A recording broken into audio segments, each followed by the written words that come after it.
Hello friends, welcome to Databricks video tutorials, and today's session I am going to give you one sample example on custom logging in Databricks. So if you're already working in PySpark, you will be knowing this custom logging, but if you want to use this custom logging in Databricks, there is a criticality in this custom logging. Like you need to create a file.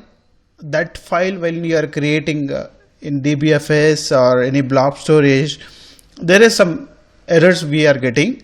Like when normal file transfer is different, but when it is a file handler related to custom logging, we will be facing few issues on creating a file in dbfs or Azure Blob Storage, wherever you are mounted storage location. So let's look at the example how to create one notebook for defining logging information, and then that method or whatever methods like information or warning or error or critical or debugging to track all this information into your log file. Like if you are working any ETL project, there you can track all this information into one particular log file. Later you can review this log file, or you can verify this log file, what has happened to your job, like what has happened to your multiple ETL notebooks. If you are running, then you will get to know that entire log file will be there. So that is called custom logging. You can track separate log file. So here just I am using a method, import logging. Then there are other modules, time and datetime, for creating a timestamp based file. For example, daily if you are running, so that log file will be created a timestamp based file. So that's why I'm using here, I'm getting that date and time with this format. That's why I'm importing the time and datetime models, and this is the default logging model mainly for logging. Then this other parameters which we are using for this is the directory, temp directory, and I'm creating a log file name custom log. Then file date. File date means it will be created file date dot log file. This is the file name, and the log file just I'm printing output where you can see the how it is creating a log file. Then main thing is here get logger. So logging dot get logger I'm using here this method, and logging, you have to set the log level. That log level you can set different level. So I'm going to set for a debug level. Debug means a complete log, you can set that. That's called the setting a log level. Get logger and set log level. Then major important thing is it file handler. So this file handler, we are creating a log file in this location, and the mode, append mode and overwrite mode, both will be there. You can use A means append, W means overwrite. So you can use any of the option. Then another one is stream handler. So this is a file handler and a stream handler, we need to define both. And the log set log level for this one also I have set a debug level. Then formatter, so I'm defining a formatter. Here you can see for this handlers, and both stream handler, okay, and formatter, whatever formatter I have defined, then I set this into my set formatter. Then this is another one where if you get a multiple duplicate logs, just we are cleaning that clear that logs. So sometimes you will get errors, like it's not actually errors, but you will get a previous errors also. That's why we are cleaning the clear that all handlers. This option I am using. Then finally I'm using this final methods.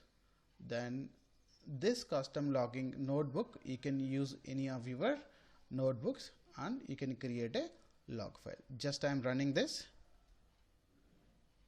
So I'm using a print here log file. So the log file will be created into temp, and this is the log file, the temp directory and the log file name.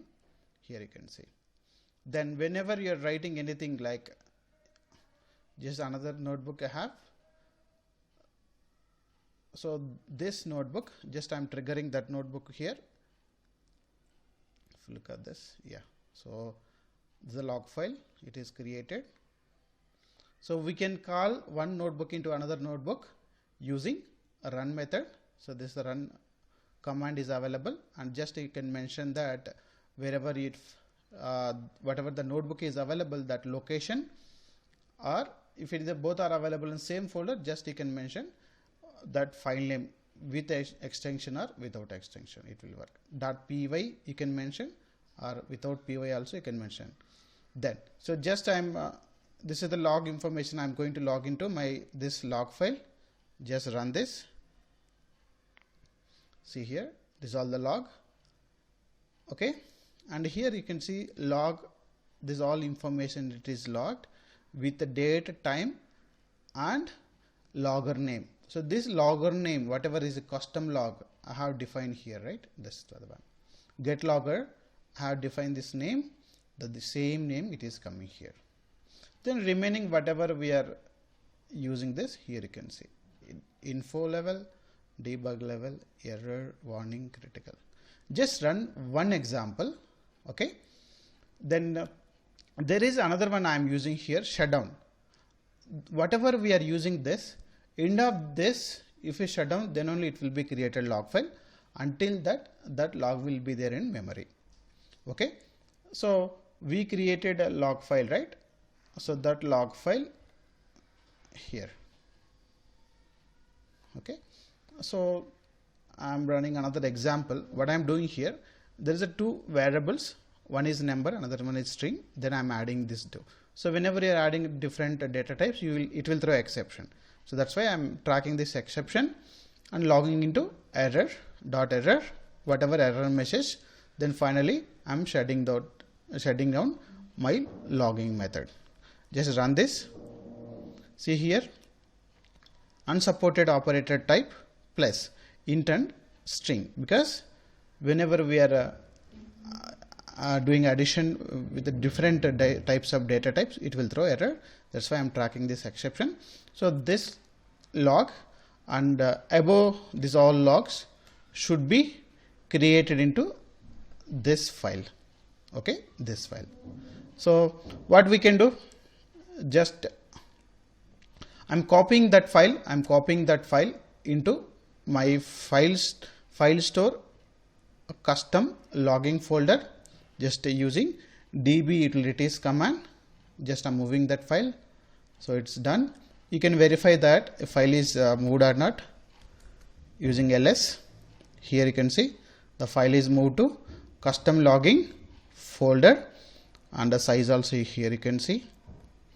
What I'm doing, I'm creating a table on top of this file to read that log. Instead of going there and getting the file, just I can create one table, and the type is a text file. It's a log file, means text file I have created. Then you can run this select query. See here, this all the log is available now. Info log, debug log, error log, warning log, critical, and finally error also. That error is unsupported operator type for plus, that is addition, integer and string data types. So like this we can go for tracking custom log. So wherever you are using any notebooks, just you can reuse this notebook. This notebook will have just a definition of your custom logging. So that logging will have a file name with a timestamp based file name. So multiple times if you are running this, so it will be created a unique file name, and that later you can review that logs. If something happened to your job or something happened to your multiple notebooks, if you want to track this all history, so just you can go for using custom logging. And there is other things here. Okay, so if you are going to use log4j, so just I mentioned get logger is a custom log. Okay, here you can see it's a new file, it's been created, or just you can trigger from here also. And then I'm running again here.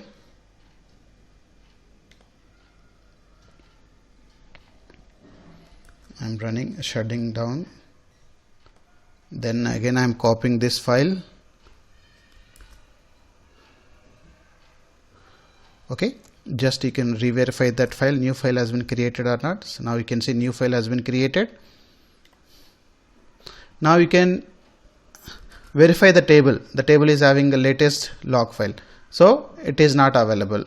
So what you can do, you can do a refresh table.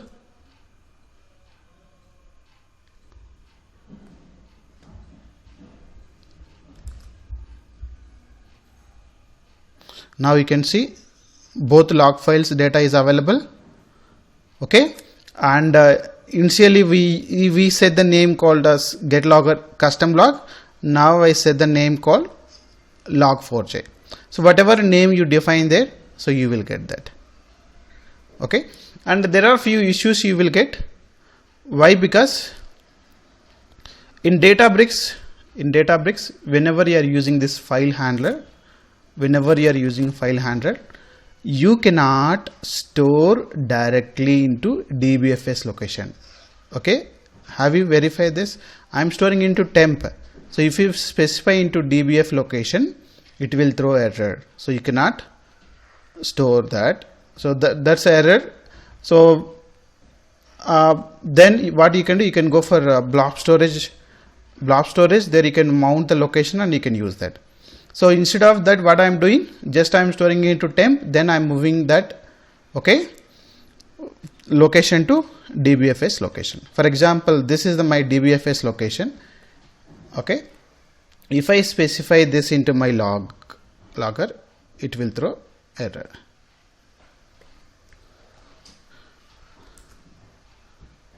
See here, no such file or directory.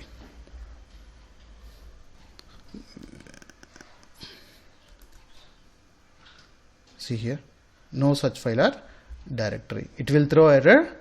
That's why I'm using temp. DBFS, like mount whatever DBFS you have, it will throw error if you are in custom logging. In custom logging, directly you cannot use Databricks DBFS location for custom logging this file handler. There is another API they are providing with the Databricks with Azure Blob Storage account. So that API you can use, or just you can log into temp directory, temp, this temp, it will create another folder. That file just we are copying or moving. We can use copy or move. That's a file location. Okay, just you can rerun again, because I specified that temp. So temp means it will work. So DBFS location, it won't work. So this is the only difference. Whenever you are going to use custom logging in Databricks. Okay, just I am shutting down. Just again moving this file. Now it should be 3 files. Let's verify. Yeah, another file has been created. Now if you directly run, what will happen? You cannot get that latest log. Why? Because you need to refresh this table. Only two times data is available. So just I am doing a refresh table. Then you can rerun this. Now 3 times data is available. Okay. So like this we can go for logging, custom logging, and that log you can log into any of the log file. There you can create a table, whatever like file. This is a default text file. Just I have created a format as a text file, reading a text file. Okay, like this we can go for reading a logs wherever you are using ETL jobs. So just you can use all these log methods like info, warning, error, critical, debug, and finally shutdown. So this is if you're not calling this, what will happen? It won't close the session for particular logging.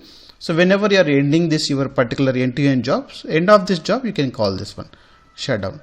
Okay, so thank you watching my videos. Please subscribe my channel to get more videos and updates on my channel. Thank you very much.